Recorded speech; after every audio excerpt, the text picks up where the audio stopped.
responsabile del movimento Mani Libere di Agrigento, Giuseppe Di Rosa, invoca maggiore trasparenza nella gestione del teatro Pirandello ad Agrigento, allorché, a suo avviso, le spese, ad esempio per pagare gli spettacoli in programma, non sarebbero rendicontate nello specifico, quindi in dettaglio, ma complessivamente.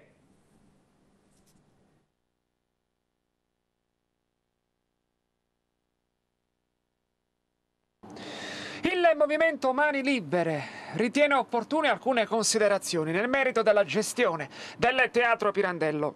Il responsabile, Giuseppe Di Rosa, di che si tratta?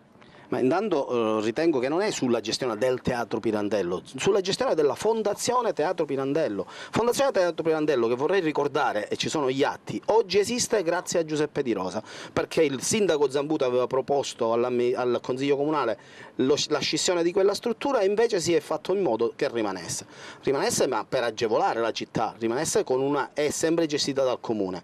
Alla Fondazione si effettuano dei pagamenti e nulla è dovuto, secondo l'amministrazione, da pubblicare nel sito. Vorrei ricordare che è una struttura che è annessa al Comune e di conseguenza... Quali pagamenti? È pagato il personale? Perfetto, il personale è messo a disposizione dal Comune, vengono pagati gli spettacoli. Vogliamo sapere gli spettacoli quanto costano all'amministrazione, quanto costano alla città. Se c'è uno spettacolo che costa di norma 22.000 euro, voglio capire perché nella sommata si mettono solo 350.000 euro di spettacoli nel bilancio consuntivo e non si scrive dettagliatamente quanto è costato uno spettacolo. Mi è dato sapere, e ne ho la certezza, che gli spettacoli più cari sono costati 47, 46 e 44.000 euro. Guarda caso, gli spettacoli sono stati acquistati dall'amministrazione direttamente dalle persone che compongono il CDA, cioè il direttore generale ed altri.